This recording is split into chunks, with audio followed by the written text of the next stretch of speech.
So India और Australia खेलने के लिए तैयार है अपना सबसे क्रूशियल मैच, और ख़ास करके इंडिया के लिए बहुत क्रूशियल मैच है यहाँ पर शारजा में होने वाला T20 वुमेन्स वर्ल्ड कप का। जी हाँ दोस्तों, मगर सबसे इम्पोर्टेंट न्यूज़ यहाँ पर है, गुड न्यूज़ एक्चुअली अगर बोलेंगे तो इंडिया के लिए ये आई है कि उनके ऑपोजिशन टीम के 2 इम्पॉर्टेंट प्लेयर्स इंजर्ड हो गए हैं। ऑस्ट्रेलिया के 2 प्लेयर्स टायला व्लैमनिक और एक्सपीरियंस्ड एलिसा हेली दोनों इंजर्ड हो गए हैं पाकिस्तान के मैच के दौरान। और ख़ास करके उनकी फास्ट बॉलर व्लैमनिक जो बॉल को चेस करती हुई नज़र आई थी बाउंड्री लाइन पे, वो स्लिप होके गिर गई जिसकी वजह से उनका शोल्डर डिसलोकेट हो गया। मगर एलिसा हेली जो एक सक्सेसफुल बल्लेबाज रही है, एक इम्पॉर्टेंट फैक्टर रही है ऑस्ट्रेलिया के लिए, उन्होंने भी रन लेते लेते अपने आप को इंजर्ड कर लिया, एक डिस्कम्फर्ट फीलिंग करने लगी जिसकी वजह से उनको रिटायर्ड हर्ट डिक्लेयर करना पड़ा और वो पवेलियन वापस चली गई। बहुत क्रूशियल मैच है इंडिया का ऑस्ट्रेलिया के सामने, क्योंकि पहली मैच इंडिया हार गई थी न्यूजीलैंड के सामने और वो काफ़ी डिफ़िकल्ट मैच था और इंडिया उससे उभर नहीं पाई थी। मगर जिस तरह से उन्होंने बाउंस बैक किया, पाकिस्तान के सामने स्लो बैटिंग हो गई जब उनको सबसे ज़्यादा ज़रूरत थी नेट रन रेट की, उन्होंने स्लो बैटिंग की जिसकी वजह से बहुत सारे सवाल खड़े हो गए थे। मगर उन्होंने कम बैक एक ज़बरदस्त कम बैक किया श्रीलंका के सामने, जिसमें उनका नेट रन रेट भी कवर हो गया और आज वो दूसरे स्थान पर पहुंच गए हैं अपने टेबल में ऑस्ट्रेलिया के बाद। ऑल्दो पाकिस्तान के सामने जीत गई है ऑस्ट्रेलिया, मगर और 6 पॉइंट पे पहुंच गई है और लगभग तय हो गया उनका सेमीफाइनल में जाना और पहली टीम बन गई है ग्रुप ए से T20 वुमेन्स वर्ल्ड कप के सेमीफाइनल में नॉकआउट स्टेजेस में जाने के लिए यहाँ पर।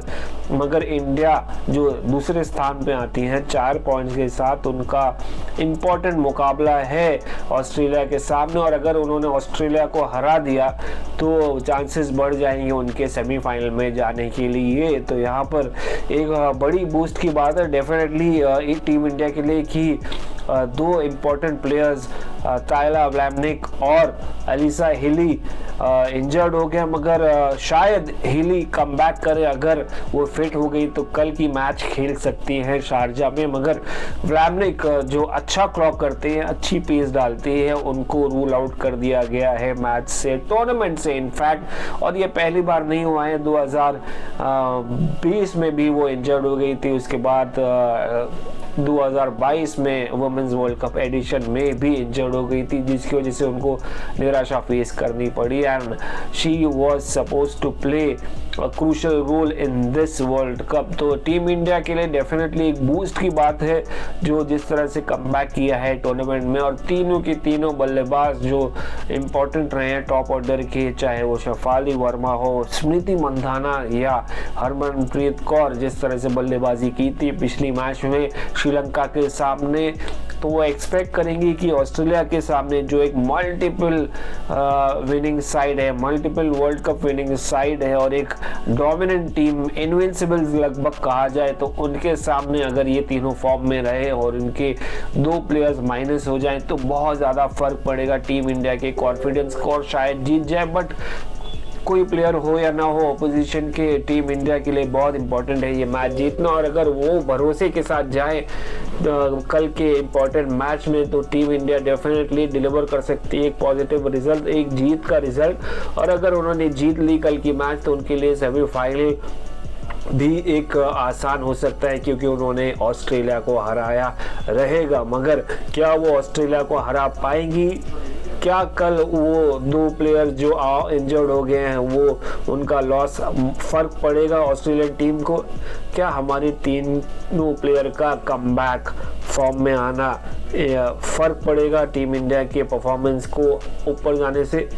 ये सब सवालों के जवाब दीजिए हमें कमेंट बॉक्स में, और ऐसे ही बहुत सारी वीडियोस आएंगे क्रिकेट नेक्स्ट में। Do like, share and subscribe and follow us on Instagram and Facebook as well। अभी के लिए इजाज़त दीजिए ताउज़ रिजवी को।